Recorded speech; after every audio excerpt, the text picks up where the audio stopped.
Hi నాన్న, ఎలా ఉన్నారు? వీడియోలోకి వెళ్ళే ముందు ఇక్కడ ఓ పాయింట్ మీకు కంపల్సరీ చెప్పాలి.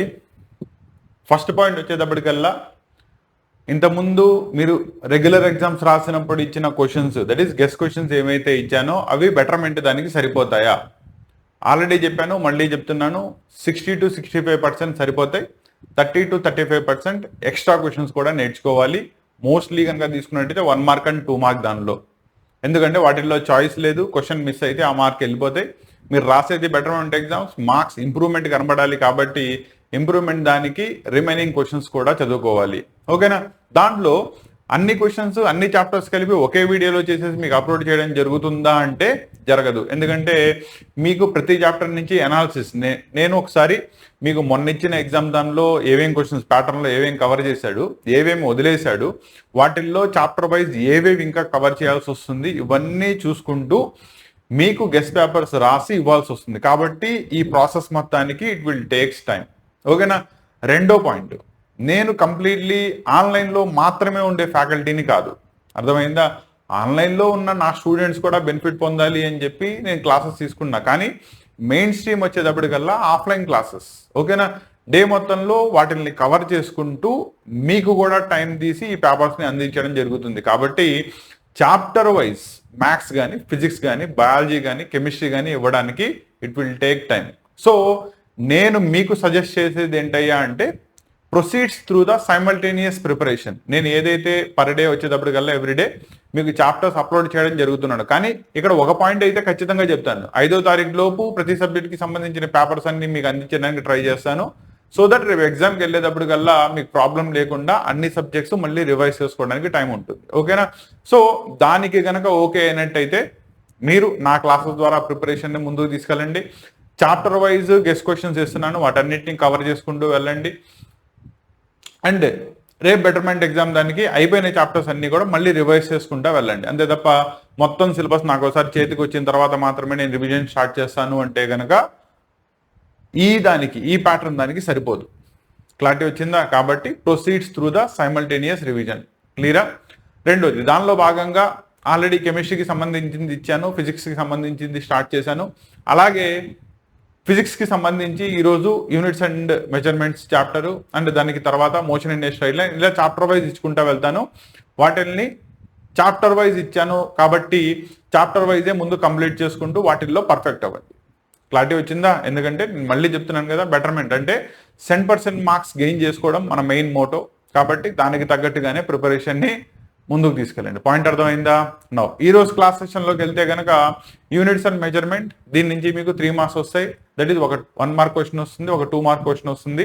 రెండిట్లోనూ మీకు చాయిస్ లేదు, మిస్ అవ్వకుండా చదవాల్సిన చాప్టరు. సో క్వశ్చన్స్ హార్డ్లీ దీని నుంచి 10 క్వశ్చన్లు మొత్తం చాప్టర్ మీద తీసి ఇచ్చాను. వాటిని జాగ్రత్తగా రివైజ్ చేసుకోండి. డౌట్ ఉంటే కనుక కామెంట్లో తెలియజేయండి. క్లియరా? చాప్టర్ వైజ్ వెళ్దాం.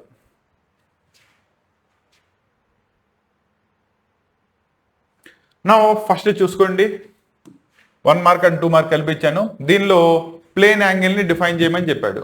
ఓకేనా? జనరల్లీ ప్లేన్ యాంగిల్ అంటే డిఫైన్ ఎలా చేస్తారంటే, plane angle is define as it is the ratio of arc length divided by the corresponding radius. ఓకేనా? సో మీరు ఎంతైతే కర్వ్డ్ పాత్లో, దట్ ఈస్ యాంగులర్ మోషన్ దానిలో ఉంటారు కాబట్టి యాంగులర్ మోషన్లో మీరు ఎంతైతే యాంగులర్ డిస్ప్లేస్మెంట్ చేశారో అది డివైడెడ్ బై ద మీరు ఏ పాయింట్ నుంచి అయితే ఆసిలేషన్ స్టార్ట్ అవుతుందో అక్కడి నుంచి ఉన్న డిస్టెన్స్, దాన్ని రేడియస్ అంటారు. దాన్ని మనం ప్లేన్ యాంగిల్ అంటారు. కాబట్టి ప్లేన్ యాంగిల్ని డిఫైన్ చేసి మ్యాథమెటికల్లీ దాని యొక్క ఫామ్ని ఎక్స్ప్రెస్ చేస్తే సరిపోతుంది.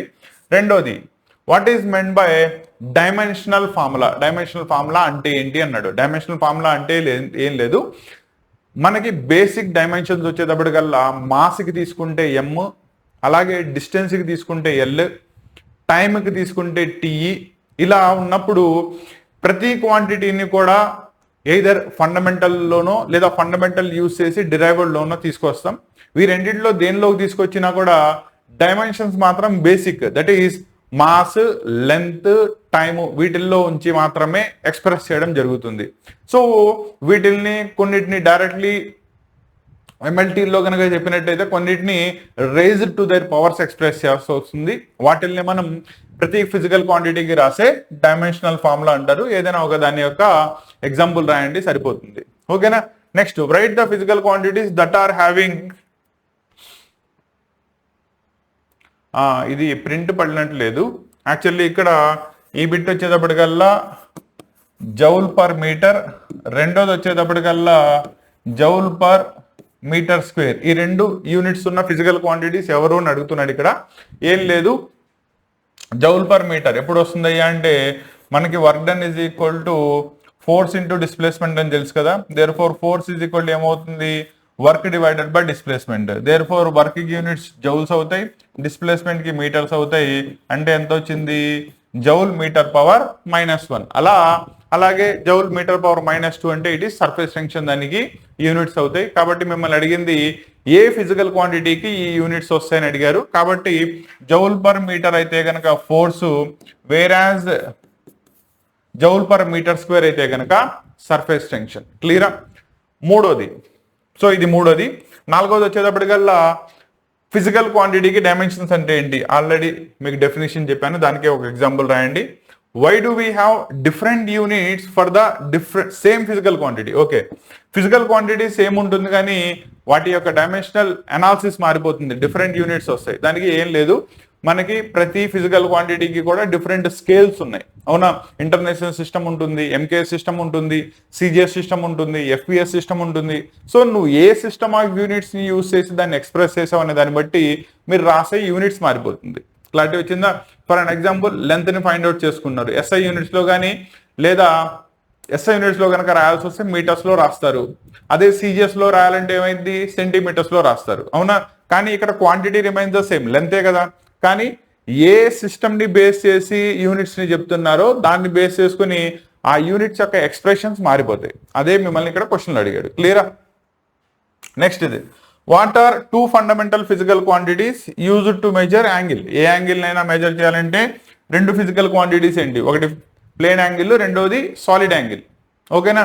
వీటి యొక్క కాంబినేషనే మనం ఎక్స్ప్రెషన్ ఆఫ్ ఎనీ యాంగిల్ అవుతుంది. కాబట్టి ఆ రెండు మెజర్ చేస్తే సరిపోతుంది. నాన్న ఇక్కడ ఒక పాయింట్ జాగ్రత్తగా గుర్తుపెట్టుకోండి, వీటిల్లో 1 మార్క్ లో మీకు మల్టిపుల్ చాయిస్ లో అడగచ్చు, ఫిల్ ఇన్ ద బ్లాంక్స్ లో అవ్వచ్చు, లేదా డైరెక్ట్లీ క్వశ్చన్ అడగచ్చు. మూడిట్లో ఏ పద్ధతిలో ఇచ్చినా నేను ఒకే క్వశ్చన్ ని మార్చి ఎక్స్ప్రెస్ చేయలేను. కాబట్టి మీకు బేసిక్ క్వశ్చన్ ఎలా అడిగే ఛాన్స్ ఉంది, మీ క్వశ్చన్ ఇచ్చేస్తున్నా.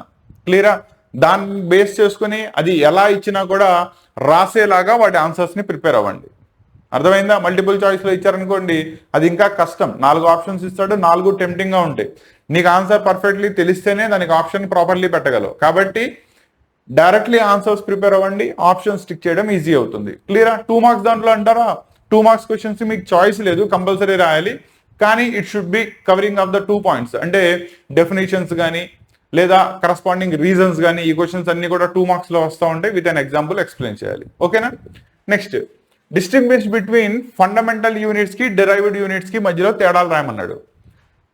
ఫండమెంటల్ ప్రాపర్టీస్ ఏవైతే ఉన్నాయో వాటి యొక్క యూనిట్స్ ని ఫండమెంటల్ యూనిట్స్ అంటారు. ఎగ్జాంపుల్ మనం తీసుకున్నట్టయితే mass fundamental unit, displacement fundamental unit. ఓకేనా? ఇలా ఇవన్నీ కూడా ఏమవుతాయి, దీస్ ఆర్ ఫండమెంటల్ యూనిట్స్ అవుతాయి. వేరాజ్ వెయిట్ ఫైండ్ అవుట్ చేస్తున్నారు. ఓకేనా? ఎంజీ అంటే మాస్ మీద ఎంత గ్రావిటీ పనిచేస్తుందని దాన్ని బట్టి దాని యొక్క ఫార్ములా వస్తుంది. క్లియరా? వాటిని ఏమంటారు, డిరైవ్డ్ యూనిట్స్ అంటారు.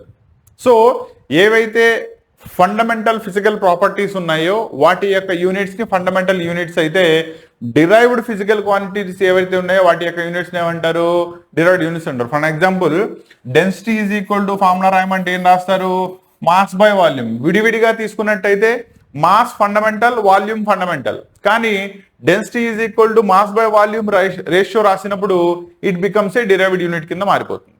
తేడా అర్థమైందా? Next 8th question, significant figures అంటే ఏంటి, how they represent for reporting the measurement of a value. Significant figures అంటే ఏం లేదు, మీరు మెజర్మెంట్ దేన్నైనా ఫైండ్ అవుట్ చేసుకున్నప్పుడు, ఇట్ మేబీ టైం అవ్వచ్చు, వెయిట్ అవ్వచ్చు, మాస్ అవ్వచ్చు, దేన్నైనా చెప్పేటప్పుడు దాని యొక్క క్వాంటిటీని రాసినప్పుడు సర్టెన్ నెంబర్ ఆఫ్ వాల్యూస్ ని మెన్షన్ చేస్తాం. ఓకేనా? దానిలో కొన్ని నాన్ జీరో నెంబర్స్ ఉంటాయి, కొన్ని జీరో నెంబర్స్ ఉంటాయి. వాటిల్లో కొన్ని డెఫినెట్ వాల్యూస్ వస్తాయి, కొన్ని వాల్యూస్ వచ్చేటప్పటికల్లా అప్రాక్సిమేషన్స్ అవుతాయి. ఫర్ అన్ ఎగ్జాంపుల్ టైం కనుక తీసుకున్నట్టయితే 1.62 సెకండ్ అని నేను ఎక్స్ప్రెస్ చేశాను అనుకోండి, 1 ఫిక్స్డ్ గా ఉంటుంది, 6 ఫిక్స్డ్ గా ఉంటుంది, 2 అనే వాల్యూ మారుతా ఉంటుంది ఎప్పుడు 7 కి రీచ్ అయ్యేదాకా. కాబట్టి ఇవి రెండు ఎగ్జాక్ట్ వాల్యూస్ అయితే this will be the approximate value అవుతుంది.